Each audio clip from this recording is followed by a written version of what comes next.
Israel here for Hey guys, Dr. Mike Israel here for Renaissance Periodization and Juggernaut Training Systems. I'm going to talk to you guys a bit about back hypertrophy training, how to get a huge back. So through Renaissance and Juggernaut, we're doing this series of videos as well as articles about just some really good basic tips to design a program that allows you to train a variety, actually all the body's main muscles, to their fullest extent. So we have kind of a really good series of outlines for you, because you'll see a lot of videos, a lot of articles about this and that, little tips and quirks. This is like a much more general overview. So if you're really confused about, okay, how do I program and how do I work out, how do I train, how do I arrange my training program to get a big back or biceps or chest, this is going to be a really good guide for you guys, and it's going to be in video form and in article form. We'll link that up for you later. So back hypertrophy, some very general principles. We have some fancy numbers for you and some kind of more sports science-y stuff. And we have a couple of really important terms. So when you're designing a program for back hypertrophy, there's something called the minimum volume that you want to do. It's the MV, and that's the least amount of volume that can allow you to maintain your back size. Let's say if you're going on vacation for a couple of weeks and you can't train super hard, or if you got hurt for some reason, or if you're taking a low volume training break to let your body resensitize to growth.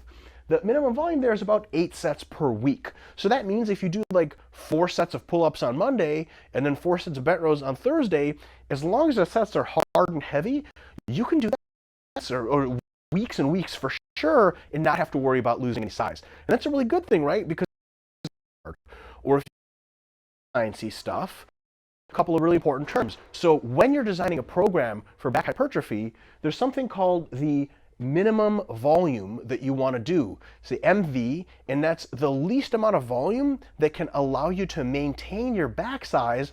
Let's say if you're going on vacation for a couple of weeks and you can't train super hard, or if you got hurt for some reason, or if you're taking a low volume training break to let your body resensitize to growth. The minimum volume there is about 8 sets per week. So that means if you do like 4 sets of pull-ups on Monday and then 4 sets of bent rows on Thursday, as long as the sets are hard and heavy, you can do that for months or weeks and weeks for sure and not have to worry about losing any size. And that's a really good thing, right? Because if you want to take a break from training super high volumes and let your body resensitize, you want to resensitize as much as possible. You want to lower that training volume as much as possible. If we knew for a fact that under 16 sets of back, you lose size right away, well, gee, that makes resensitization really tough if you train about 16 sets anyway normally. But good news, right around 8 sets, you can go that low. Now, when you get into your actual training phase of adding size, what we're concerned with is this MEV, the minimum effective volume. Now, these are really average figures for the average individual who's intermediate to advanced in their bodybuilding career or in just trying to get big. What is the minimum number of sets to get you some growth, the minimum effective volume, right? Below which we're not growth is going to happen, but above which and at which we know we're going to grow to some extent.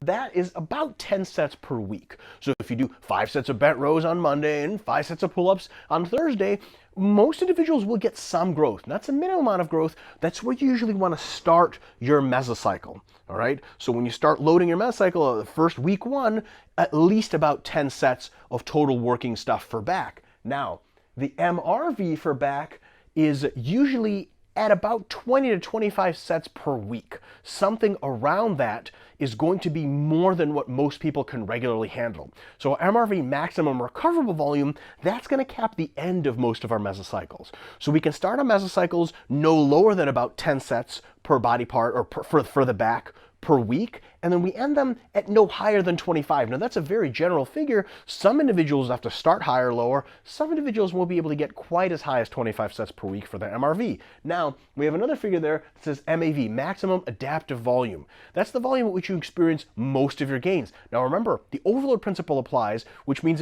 if we just shoot for that exact value all the time, that's why it's a range, we're not going to get anywhere, because overload means more and more and more. But somewhere in that more and more and more, between about 14 and 22 sets is where most people are going to find their sweet spot. And remember, that's not where you want to train. You want to start around your minimum effective volume, work up through your MRV, deload, switch exercises possibly, and repeat. So that's where the meat and potatoes goes. How do we apply this in real life? Well, look, if your program has 8 sets of back work per week, every week, and you're trying to grow, man, that's probably just not enough. On the other hand, if you see a back program and it's 30 sets per week every week, man, that's probably too much for most folks. So if you're cycling somewhere between 10 and 20 or 24 sets per week for back, that's probably good. And remember, it's that progression every single mesocycle in sets as well as weight on the bar that really gets us most of our results.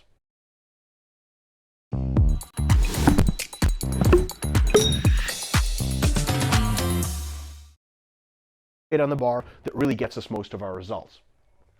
Frequency. How often do you train? Remember, bro splits are largely mythical in being optimal. It's probably not the best thing in the world, just train your back once a week, unless your back's the size of Ronnie Coleman's and takes that long to heal. For most individuals, 2 to 4 back sessions per week is a good idea. As you get bigger and stronger, the number of overloads per week that you can do probably goes down. So if you're over 200 pounds and lean and muscular, maybe 2 back sessions a week is good. But hey, like if you're 130, 40, 50, 60 pounds and you can recover really fast, you can do 4 overloading back sessions per week and be a-okay. But anywhere between 2 and 4 is really pretty good.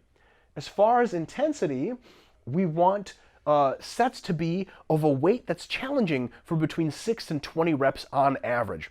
Is there a time, if you really want to get big, for you to go higher than 20 rep sets? Maybe to do some metabolite training perhaps, to get a really good burn, but conventional straight sets between 6 and 20 reps. And a lot of that's individually dependent. Some people usually like to keep a tighter rep range. 8s is where it's at for some folks. Some folks really only feel it and get their best growth with sets of 15, but I'll put it to you this way. If you're doing sets of 3 or 4 on average for your back training, you're probably getting really strong, maximizing your neural efficiency and your ability to really get a lot out of that muscle. You're probably not getting that much bigger. And if you're doing sets greater than 20 reps for back all the time, it's probably not going to be enough heavy loading to disrupt your fast twitch muscle fibers to get you the most growth. So somewhere between 6 and 20, and you should use a variety of rep ranges within that. So more note on variation. Here's the deal. You're going to want to hit the back from at least 2 angles. A vertical pulling angle and a horizontal pulling angle. And we've got some good videos to show you of what that looks like, because there's some different muscle fibers involved in those. You can't just do all pull-ups or all bent rows and really see complete back development. So when you're constructing your back program through the week, it should have some vertical pulling and some horizontal. Now here's the trick. Every single workout you do can be dominant in one or the other of those. So what does that mean? You can have a Monday back workout where it's mostly rows and horizontal pulling, and at the end, just a couple of sets of vertical pulls. So one gets really, really hit, one's on the back burner. On Thursday or something like that, for your second back workout of the week, you can do a lot of vertical pulling, a ton of pull-ups, weighted pull-ups, things like that, and just a little bit of horizontal pulling to put that on the back burner. So that way, you get a really good symmetry about the week, and you get to really focus on each part hard. I would say it's not a good idea to go an entire month or an entire mesocycle without hitting at least some kind of minimum volume for vertical or horizontal pulling, depending on what you're focusing on at that time. For most general back development, about a 50-50 split is probably pretty good, but make sure to involve both of those. Metabolite training. A lot of muscles really benefit from special metabolite training, burnouts, forced reps, all this other stuff. The back, in my experience and that of my clients, just generally doesn't tend to respond to all of that stuff. Now, some giant sets are okay. What's a giant set? A giant set is when you set yourself a repetition total number and you do as many sets as it takes to get to that, each one of them a couple reps short of failure. For example, pull downs. You tell yourself, I'm going to do 80 pull downs with 100 pounds on the stack. And the first set you get 20, the second set you get 12, and then so far that's 32. You got to keep doing sets until you get to 80 total, all right, whatever number you set yourself. That's a really good way of getting a lot of volume in, and if you shorten the rest breaks, maybe keep them 30 seconds to a minute, you can get a really, really good pump. Is that a core of your back training? No way. Most of your back training should be straight sets, some proximity to failure, working on getting stronger, putting more weight on the bar rather than that. But that's a good thing for you to try if you're interested in doing so. Periodization for back training, I mean, it's really pretty standard. You go through accumulating plenty of volume, so you go heavy, plenty of heavy volume, then you might do a metabolite phase, or you might do 2 volume phases in the metabolite phase. Then of course, your back is relatively resistant to hypertrophy.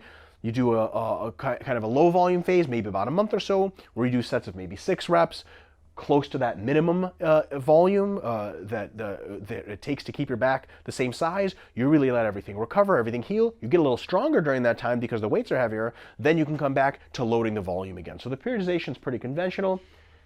Range of motion. Here's the deal. People screw up their back training all the time by limiting their range of motion, not properly contracting the back, not properly stretching the back, and what they end up doing is using more weight than they have to get an even worse effect. It's been shown that taking muscles through a full range of motion activates more motor units, probably all of them, that you get full development, and stretching under load independently makes you bigger, all other things being equal. So when you're doing your back movements, are you going to be able to pull down the entire stack? No way. I, for myself, for example, have done strict bent rows, and you'll see in the video what that means, with 315 pounds for 4 sets of 10 reps. I've never done the entire stack on pull downs for working sets. A bunch of other guys have that I work in with at the gym, but their backs don't quite look like mine. Because if you don't get a full range of motion, full stretch, yeah, you can use more weight, but what's the point? If you want a big back, then do it right. If you want to use a lot of weight on exercise, do deadlifts instead, which brings me to my last point. I didn't mention anything about deadlifts.